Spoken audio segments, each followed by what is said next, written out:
Hello student, बहुत बहुत स्वागत है आज की इस वीडियो में। जितने भी बच्चे यूपी बोर्ड क्लास 12 के हैं, आज की इस वीडियो में हिंदी के मोस्ट इंपॉर्टेंट यहाँ पर क्वेश्चन बताने वाले हैं। आप समझ सकते हैं, देख लीजिए यहाँ पर हिंदी के महत्वपूर्ण लेखक का जीवन परिचय बताएंगे और यहाँ पे आपको हिंदी के महत्वपूर्ण कवि का जीवन परिचय। इससे बाहर कोई भी नहीं जाएगा, 100% गारंटी देता हूँ कि यही क्वेश्चन में एकदम आएगा तो आएगा। और बोर्ड एग्जाम में कैसे लिखना है, हेडिंग टू द पॉइंट, आपको एक भी नंबर नहीं कटेगा।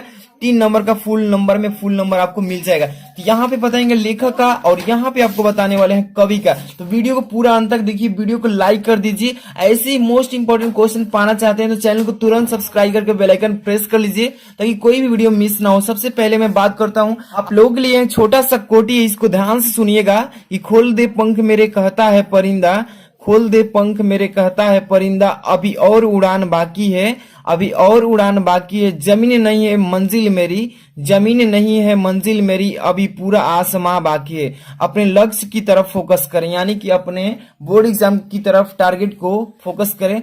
आप देख सकते हैं, सबसे पहले मैं आपको बात करने वाला यहाँ पे हिंदी के महत्वपूर्ण जितने भी यहाँ पे लेखक हैं, इसको अच्छे से पहले तैयार कर लेना। इसी में से आपको पेपर में दिया जाएगा। जैसे कि देख सकते हैं, first number doctor Hazari Prasad Dwivedi, काफी फेमस लेखक हैं। हर साल पेपर उठाकर देख लीजिएगा, बोर्ड एग्जाम में हर साल इनका देता है, ठीक है। और यहाँ पे देखते हैं सेकंड नंबर पे वासुदेव शरण अग्रवाल, वासुदेव शरण अग्रवाल का भी मोस्ट इंपोर्टेंट, हर साल पेपर क्वेश्चन बैंक उठाइए और देख लीजिए, काफी बार पेपर में पूछा जा चुका है। और थर्ड नंबर प्रोजी सुंदर रेड्डी, प्रोजी सुंदर रेड्डी, ये जो कि एक लेखक हैं, इनका भी काफी इंपॉर्टेंट मतलब जीवन परिचय हर साल पेपर में पूछ देता है। और यहाँ पे 4 नंबर पे doctor APJ Abdul Kalam, doctor APJ Abdul Kalam का भी काफी इंपॉर्टेंट है। आप देख लीजिएगा, इनका भी पूछा गया था प्रीवियस ईयर पेपर में 2020 में, तो इस बार भी आने का काफी चांस है। इन 4 को अच्छे से अगर तैयार कर लेते हैं तो 3 नंबर का काम हो जाएगा। और यहाँ पे बात करते हैं तो यहाँ पे देख सकते हैं हिंदी के महत्वपूर्ण कवि हैं। तो यहाँ पर देखिए, आप कमेंट करके बताइए डॉक्टर हजारी प्रसाद कवि हैं या लेखक हैं। तो ये हैं आपके डॉक्टर हजारी प्रसाद एक लेखक, इनका ऊपर इसी में लिख दिया हूं ताकि आपसे क्वेश्चन कर सकूं। तो आप बताइए कि डॉक्टर हजारी प्रसाद द्विवेदी कवि हैं या लेखक, चलिए बता दीजिएगा। चलिए स्टार्ट करते हैं कवि में। तो जयशंकर प्रसाद जी का आप जीवन परिचय अच्छे से तैयार कर लीजिएगा। जयशंकर प्रसाद जी के काफी इंपॉर्टेंट है।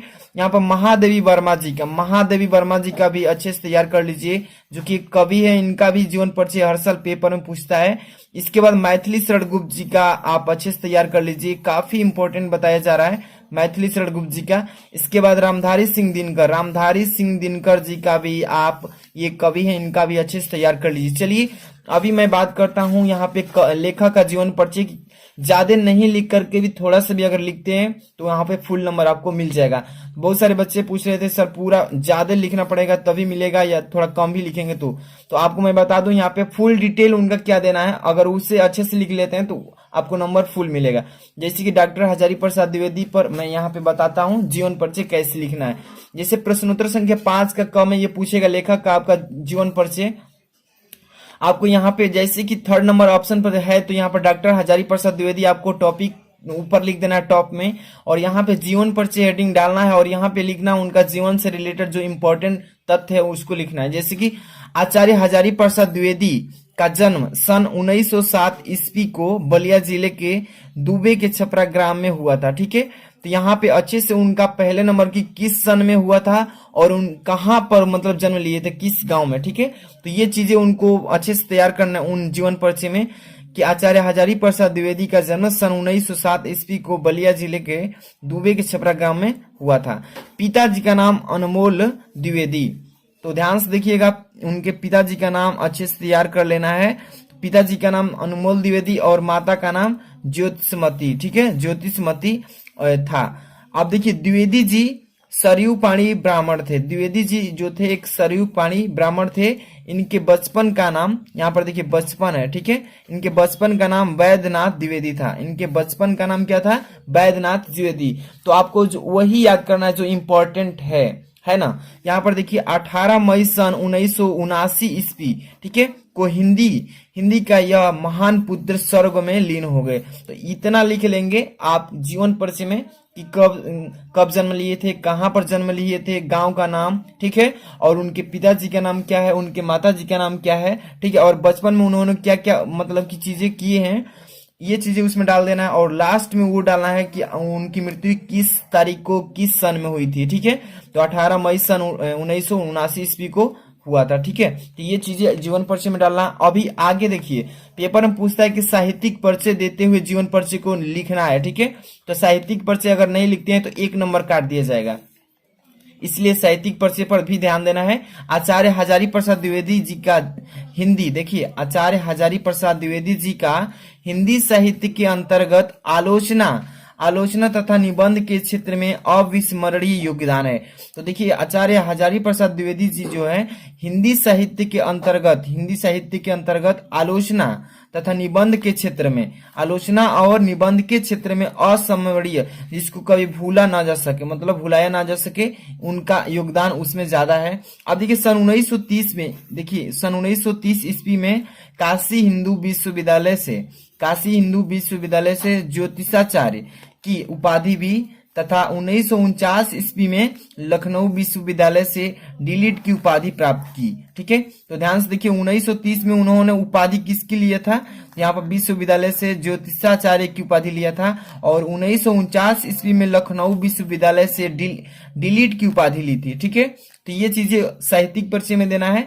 अब देखिए कई विभागों के अध्यक्ष एवं प्रमुख भी रह चुके हैं, तो इतना सा डिटेल आपको साहित्यिक परिचय में देना है। इसके बाद और कुछ भी लिखना है इसके बारे में, कृति उन्होंने कितने किए हैं तो उनकी कृतियां भी लिख डालना है यहाँ पे, नहीं तो नंबर कट जाएगा। तो पूरा यहाँ पे कृतियां लिख देंगे, तो कृतियां जो है आलोचनात्मक के रूप में होती है, तो यहाँ पे आलोचनात्मक कृतियां लिखेंगे टू द हेडिंग। ठीक है, यहाँ पे फर्स्ट नंबर लिख देंगे सुर साहित्य, उनकी एक कृतियां है सुर साहित्य। यहाँ पे सेकंड नंबर हिंदी साहित्य की भूमिका, हिंदी साहित्य में उनकी मतलब ही भूमिका है। थर्ड नंबर प्राचीन भारत के कलात्मक विनोद, देखिए प्राचीन भारत के कलात्मक विनोद में भी उनका एक क्या है, कृति है।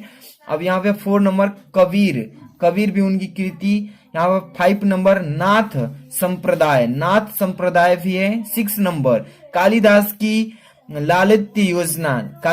जो लालित्य योजना है उनकी ही कृति है।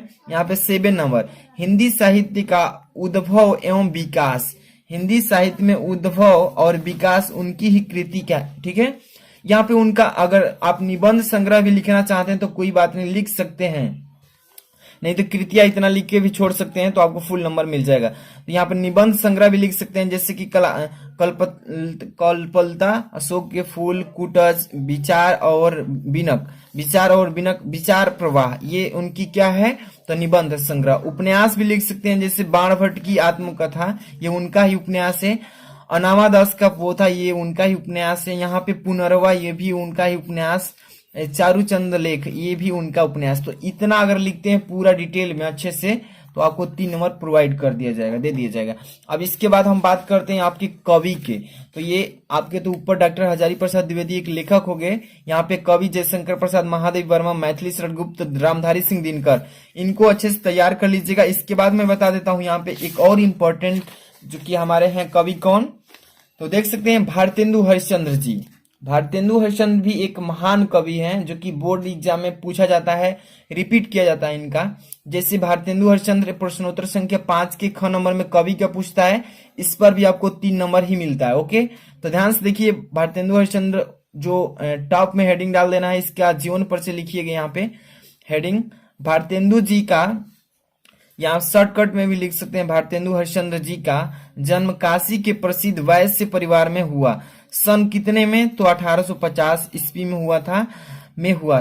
ठीक है, इनके पिता कौन थे तो गोपाल चंद्र गिरधर दास। इनके पिताजी का नाम गोपाल चंद्र गिरधर दास। जितना मतलब कि आपको मतलब जीवन परिचय में दिया है बुक में, वही चीजें इसमें लिखना है। ठीक है, गोपाल चंद्र गिरधर दास ब्रज भाषा के प्रसिद्ध कवि थे। किस भाषा के तो ब्रज भाषा के प्रसिद्ध कवि थे। 7 वर्ष की उम्र में भारतेंदु जी ने एक दोहा लिखा था। 7 वर्ष की जब उम्र थी तो उन्होंने एक दोहा लिखा था। तब पिताजी जी ने इन्हें महान कवि होने का आशीर्वाद भी दे दिया था। कौन, उनके पिताजी कौन, गोपाल चंद्र गिरधर दास ने उनको एक महान कवि होने का एक आशीर्वाद भी दिया था। तो देखिए बचपन में ही माता और पिता छोड़कर चले गए, किसके तो यहाँ पे भारतेंदु हरिश्चंद्र जी के। अब देखिए भारतेंदु जी देखिए शोषितों और कवियों की आवाज को अपने काव्य के माध्यम उठाते रहे। मतलब ध्यान से इसको चीज को समझिए। कह रहा है कि भारतेंदु जी शोषितों और यहाँ पर वचितों यहाँ पर है, ठीक है, सॉरी, वचितों की आवाज को अपने काव्य के माध्यम से मतलब कि काव्य के माध्यम से आगे बढ़ाने की कोशिश करते रहे। अल्प आयु मतलब कम उम्र में ही मात्र 35 वर्ष की अवस्था में सन 1885 ईस्वी में भारतेंदु जी इस संसार यानी कि असार संसार से विदा हो गए, यानी कि उनका स्वर्गवास हो गया।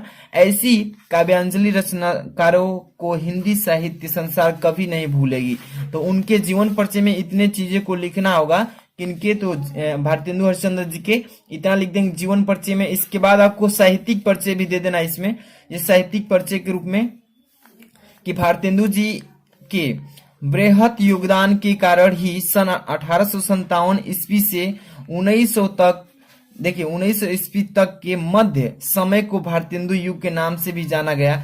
ध्यान से देखिए साहित्यिक परिचय में क्या बताना है कि भारतेंदु जी के बृहत योगदान, उनका बहुत सारा योगदान होने के कारण सन 1857 से, ध्यान दीजिएगा, सन 1857 ईस्वी से लेकर और 1900 तक के मध्य जितने भी साल है उनको क्या बोला गया है? तो भारतेंदु युग के नाम से जाना गया, ठीक है।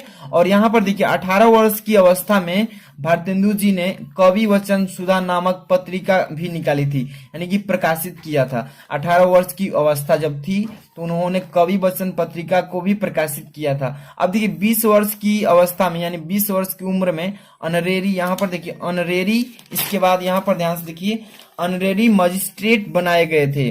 ऑनरेरी मजिस्ट्रेट भी बन चुके थे कितने वर्ष की उम्र में? तो 20 वर्ष की उम्र में। अब देखिए तदीय समाज की स्थापना भी की थी। तदीय समाज जो था उसकी भी स्थापना इन्होंने किया था।